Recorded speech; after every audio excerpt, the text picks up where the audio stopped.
BBC Nepali सेवाको बिहानी पहबाट विष्णु पोखरेलको नमस्कार।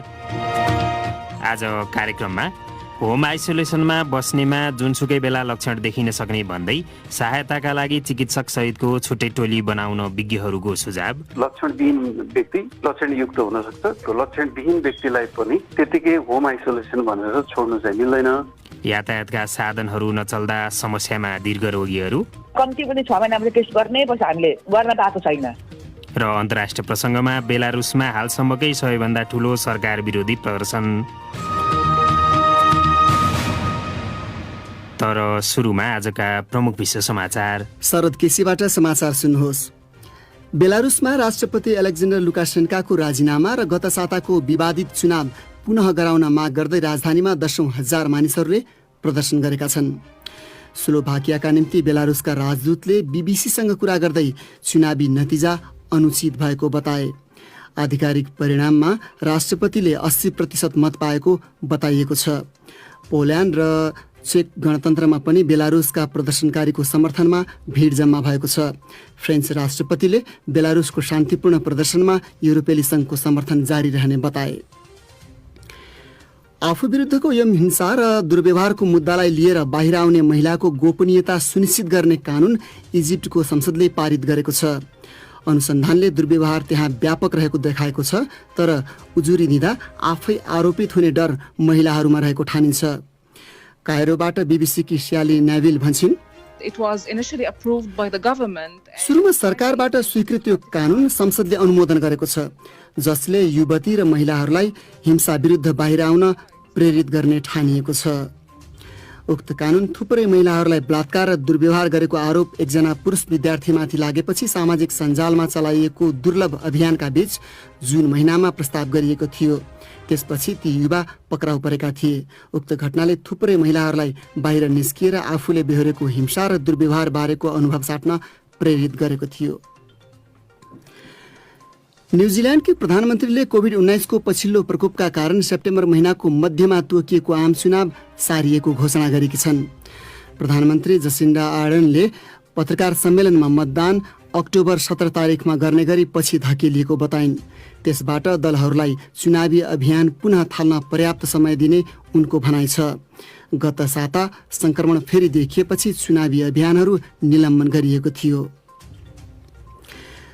सोमालियाको सरकारले राजधानी मोगादिसुमा हिंसाका क्रममा गरिएको 5 घण्टा लामो कारबाही अन्त्य भएको जनाएको छ।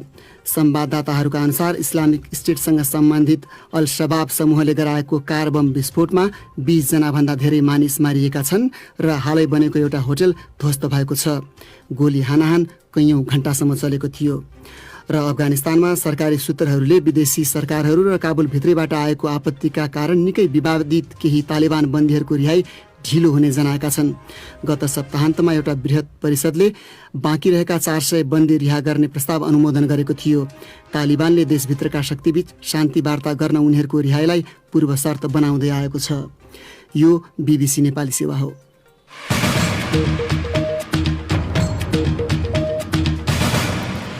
बिहानी पहमा पुनः स्वागत छ। लक्षणविहीन केही कोरोना भाइरस संक्रमितलाई घरमै आइसोलेसनमा बस्न दिइएका बेला कतिपय विज्ञहरूले बिरामीलाई निगरानीको उचित प्रबन्ध सुनिश्चित गरेर मात्रै त्यस्तो गर्न सुझाव दिएका छन्। लक्षण नभएकाहरूलाई कुनै पनि बेला लक्षण देखिन सक्ने भन्दै उनीहरूले समस्या पर्दा उचित परामर्श दिन र सहयोगका लागि चिकित्सक सहितको एउटा केन्द्र स्थापना गर्नुपर्ने सुझाव दिएका छन्। हाल करिब 500 जना घरमै आइसोलेसनमा बसिरहेको सरकारी विवरणले देखाएको छ। सुनौ नेत्रकेशीको यो रिपोर्ट। सरकारले सुरुवाती चरणमा कोरोना भाइरसबाट संक्रमितलाई अस्पतालमा र सरकारले तोकेका निश्चित आइसोलेसन सेन्टरमा मात्रै राख्ने प्रबन्ध गरेको थियो। संक्रमितको संख्या बढ्दै जाँदा हाल स्वास्थ्य मन्त्रालयले लक्षण नभएका संक्रमितहरूलाई घरमै आइसोलेसनमा बस्न भनिरहेको छ, जस अनुसार केही व्यक्ति संक्रमित भएर पनि घरमै बसिरहेका छन्। जनस्वास्थ्यविद डाक्टर सुरेश तिवारी लक्षण नभएकालाई कुनै पनि बेला लक्षण देखिन सक्ने भन्दै उनीहरूको निगरानीका लागि स्वास्थ्य संस्था र स्वास्थ्यकर्मी निश्चित गर्नुपर्ने बताउँछन्। होम आइसोलेसनको पनि स्पष्ट क्लिनिकल प्रोटोकल बन्नुपर्छ र त्यो चाहिँ सम्बन्धित तोकिएको स्वास्थ्य संस्थाका तोकिएका स्वास्थ्य कर्मीले चाहिँ होम आइसोलेसनमा बसेका व्यक्तिहरूको नियमित स्वास्थ्य निगरानी गर्नुपर्छ। लक्षणविहीन व्यक्ति लक्षणयुक्त हुन सक्छ, लक्षणविहीन व्यक्तिलाई पनि त्यतिकै होम आइसोलेसन भनेर छोड्नु चाहिँ मिल्दैन, उहाँलाई पनि मेडिकल निगरानीमै राखेर छोड्नुपर्छ। आइतबारसम्मको तथ्याङ्क अनुसार 9221 जना सक्रिय संक्रमित मध्ये 497 जना होम आइसोलेसनमा बसेका छन्।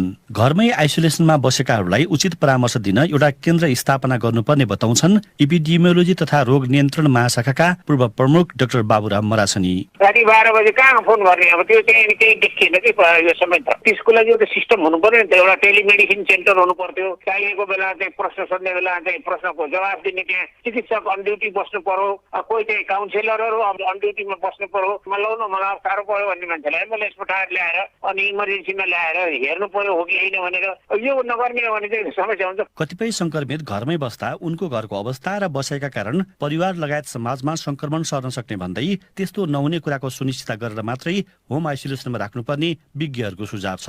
स्वास्थ्य मन्त्रालयका अधिकारीहरूले लक्षण देखिएर गाह्रो भएका व्यक्तिहरूलाई अस्पतालमा सेवा दिन सकियोस् भनेर लक्षण नभएकाहरूलाई घरमै राख्न भनिएको बताएका छन्। संक्रमितहरू स्वास्थ्य कर्मीको निगरानीमै बस्ने गरी प्रबन्ध गरिएको उनीहरूको भनाइ छ।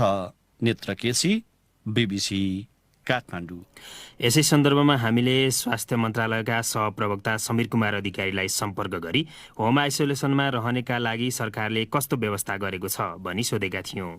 सरकारले घरमै बस्ने व्यक्तिहरूको लागि छुट्टै अथवा सामग्री दिएर गर्ने सन्दर्भमा त्यस्तो केही छैन। स्थानीय तवरबाट संयोजन गर्ने कामहरू, स्थानीय स्वास्थ्य कर्मीहरूले निगरानी गर्ने काम र उहाँलाई घरमा बस्दा के कस्तो सहजीकरण गर्नुपर्छ भन्ने कामहरू चाहिँ स्थानीय तवरबाट गर्नुहुन्छ उहाँहरूले भएको छ। र सबैभन्दा महत्त्वपूर्ण कुरा उहाँहरूलाई हामीले गर्ने भनेको तपाईँहरूलाई घरमा किन राख्नु परेको, किन घरमा बस्नु परेको भन्ने कुराहरूमा अलिक बढी शिक्षित गर्नुपर्ने, अलिक बढी बुझाउनु पर्ने, ताकि घरमा बस्दा उल्टो जोखिम नहोस्, संक्रमण दर धेरै नफैलियोस् भन्नेतर्फ चाहिँ हामीले बढी उहाँहरूलाई बुझाउने कामहरू चाहिँ गरेका छौँ। अब यहाँले भन्नुभयो स्थानीय स्वास्थ्य कर्मीलाई निगरानी गर्न भनिएको छ भनेर। अब स्थानीय स्वास्थ्य कर्मीको संख्या पनि त्यति धेरै छैन, न्यून छ। त्यसैमा पनि उनीहरू आफ्नै अस्पतालहरूमा, आफ्नै स्वास्थ्य केन्द्रहरूमा चाहिँ व्यस्त हुनुपर्ने अवस्था छ। त्यसले गर्दा उनीहरूले निगरानी गर्न भ्याउँछन् त। हरेक स्थानीय तहमा स्वास्थ्य कर्मी, महिला स्वयंसेविका लगायतका हाम्रा स्वास्थ्यका स्वयंसेविकाहरू अथवा स्वास्थ्यका कार्यकर्ताहरू सबै ठाउँमा हुनुहुन्छ। उहाँहरूले सम्बन्धित घरमा बस्नुभएको व्यक्तिहरूको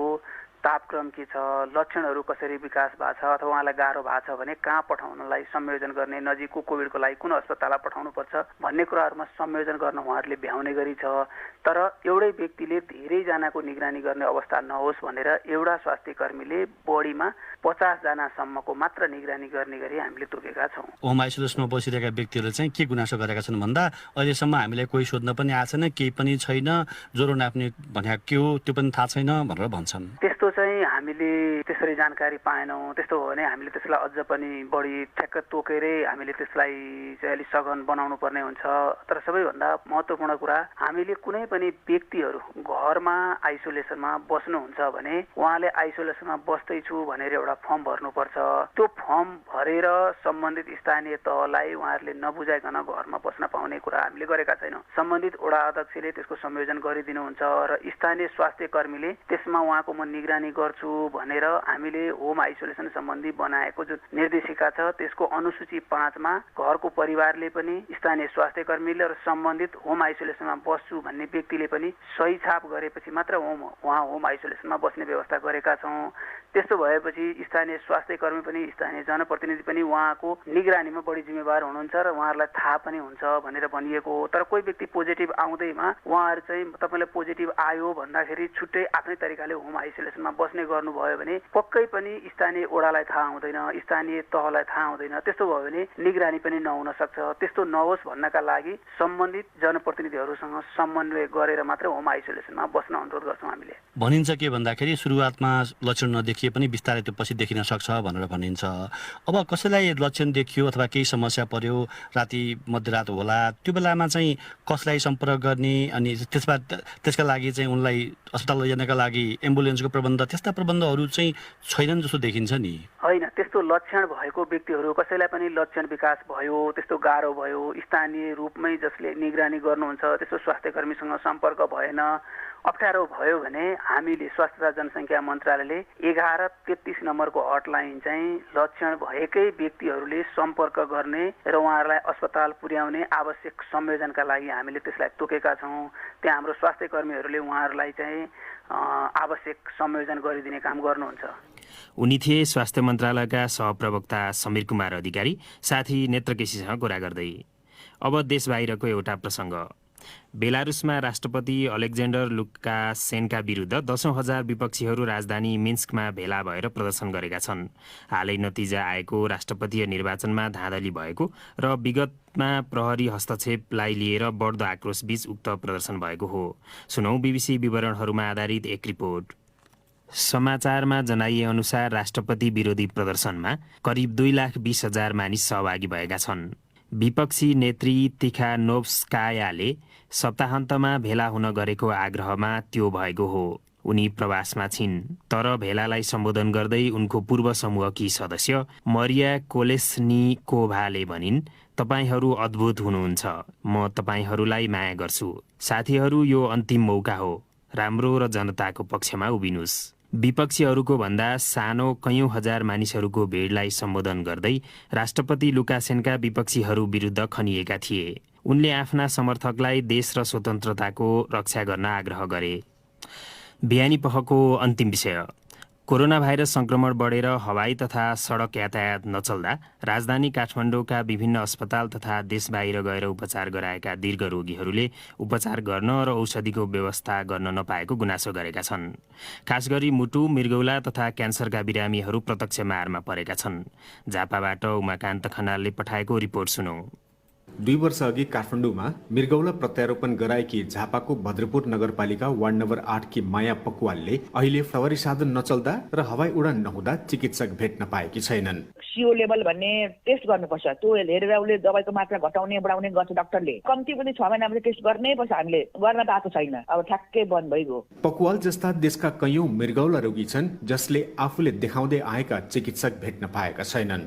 झापाको बुद्ध शान्ति गाउँपालिका वार्ड नम्बर 2 की इन्द्र कुमारी नेउपाने पनि आफूलाई उपचार गर्ने चिकित्सक भेट्न नपाउने हो कि भन्ने चिन्ताले राति निन्द्रा नलाग्ने गरेको बताउँछिन्। अहिले अब केही छैन अनि कसरी जान पाइएन। साह्रै अप्ठ्यारो भयो। कतिपय दीर्घ रोगीले नेपालमा दर्ता नभएका र बजारमा नपाइने औषधि भारतबाट ल्याएर खाँदै गरेको अवस्था छ। त्यस्ता औषधि ल्याएर खानेहरूका लागि निकै ठूलो चिन्ताको विषय बनेको छ।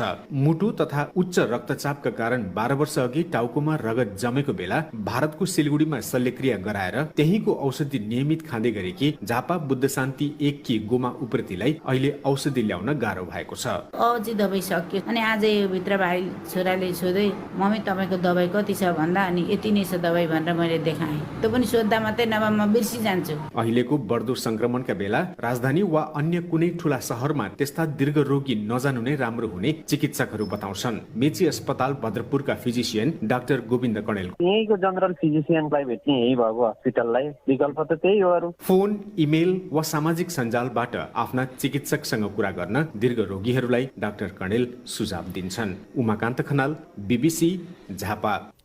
अब अन्त्यमा प्रमुख विश्व समाचार संक्षेपमा। बेलारुसमा राष्ट्रपति अलेक्जेन्डर लुकासेन्काको राजीनामा र गत साताको विवादित चुनाव पुनः गराउन माग गर्दै राजधानीमा 10,000 मानिसहरूले प्रदर्शन गरेका छन्। इजिप्टको संसदले एउटा कानुन पारित गरेको छ जसले आफू विरुद्धको यौन हिंसा र दुर्व्यवहारको मुद्दा लिएर बाहिर आउने महिलाहरूको गोपनीयता सुनिश्चित गर्नेछ। न्युजिल्यान्डकी प्रधानमन्त्रीले फेरि देखिएको कोभिड-19 को प्रकोपका कारण सेप्टेम्बर महिनाको मध्यमा तोकिएको आम चुनाव पछि सारिएको घोषणा गरेकी छन्। सोमालियाको सरकारले राजधानी मोगादिसुमा हिंसाका क्रममा गरिएको 5 घण्टा लामो कारबाही अन्त्य भएको जनाएको छ र अफगान सरकारी सूत्रहरूले विदेशी सरकारहरू र काबुलभित्रबाटै आएको आपत्तिका कारण निकै विवादित केही तालिबान बन्दीहरूको रिहाई ढिलो हुने जनाएका छन्।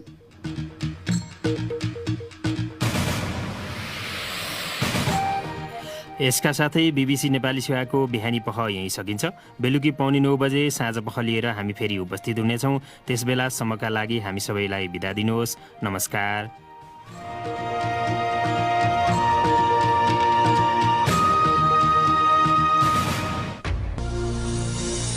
BBC Minute.